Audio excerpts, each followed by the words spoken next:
here are 3 things that any of us can do to instill a growth mindset in ourselves and in those around us. First, recognize that the growth mindset is not only beneficial, but it's also supported by science. Neuroscience shows that the brain changes and becomes more capable when we work hard to improve ourselves. Second, learn and teach others about how to develop our abilities. Learn about deliberate practice and what makes for effective effort. When we understand how to develop our abilities, we strengthen our conviction that we're in charge of them. And third, listen for your fixed mindset voice. And when you hear it, talk back with a growth mindset voice. If you hear, "I can't do it," add, "yet."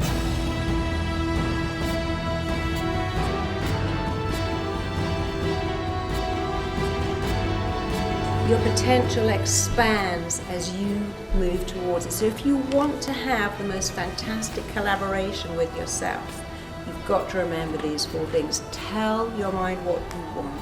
Use really detailed, descriptive, positive, powerful words. It's not positive thinking, it's rewiring your brain for success. Link massive, huge, enormous pleasure to getting there and pain to staying the same. Change the pictures, change the words. When you have a brilliant brain, and we all have a brilliant brain, you have 2 choices. Rationalize why you feel so bad, or talk yourself out of it. I can't cope with these exams, I'm not getting enough sleep. Well, change that to, this is temporary, I can do this, I want to do it, I'll sleep later. Change the pictures, change the words, and make the familiar unfamiliar and the unfamiliar familiar. Most important, make self-belief so normal to you that everyone else believes in you too.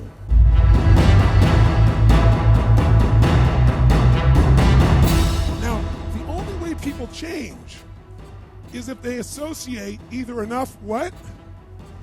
Pain, so they have to change, or they associate changing will equal enough what?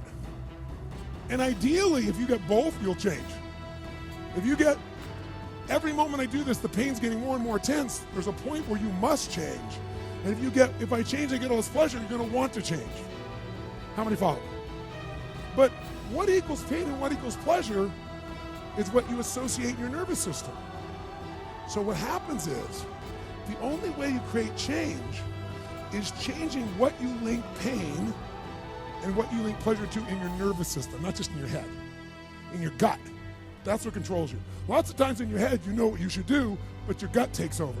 Your fear, or your greed, or your desire, or your comfort, or whatever. Who knows what I'm talking about here? Say I. Well, watch this. How many of you used to have a favorite dessert, or a food, or a form of alcohol that you really, really, really loved?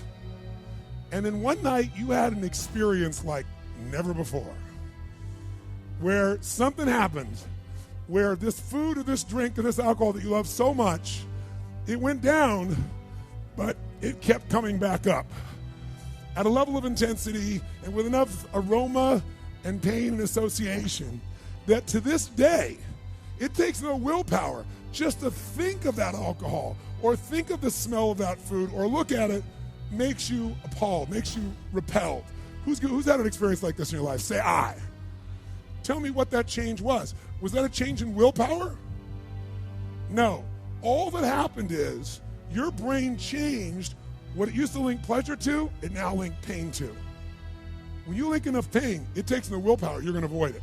The problem is some of you are linking pain to things you need, like exercise, right? Or pain what you need, like a relationship, right? And it's the wrong association, but it's gonna control your life. Your job is to change what you link pain and pleasure to. So that night, what was pleasure became pain, and now it takes no willpower, you just avoid it. So we call that changing what you associate to things in your nervous system, or for short, a neuroassociative change. In other words, changing in your nervous system, what you associate pain and pleasure to. Here's the other reason why people don't change. Because right now, my relationship's in pain. But it was good in the past, so you escape having to change by remembering a good time. Or, I may be coughing and having these problems with cigarettes right now, but you know what? George Burns lived to be 102. He smokes cigars, by the way, and he's 1 out of 10 billion people that pulled that off. But let's not confuse ourselves with ratios. So you make up what the future is. If your present is painful, you can escape to the past and get out of the pressure to change. How many follow this? Say I. Or you can escape to a future because no one knows what it is for sure and you can make it up. But if your brain links, it's been painful in the what? Past, in the, and it's even worse in the, it'll change like that. Who here has ever stayed in a relationship that you knew was not right for you? It wasn't right for you, it wasn't right for them. Who has ever stayed in a relationship way too long? Who's done this before? Raise your hand. Say I. It wasn't good for you, it wasn't good for them, yet you stayed. Why? Why? Because even though it's painful in the present, what'd you do? You said, it'll get better over there in the future. Who finally changed? Who here finally changed that? Say I. How'd you do it? Your brain went, it's painful now, it was painful in the past, it's gonna be worse in the future, that's it!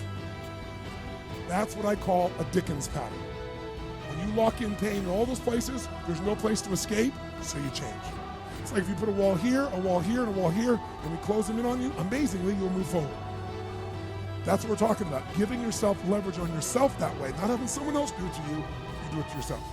That's when you got the power again.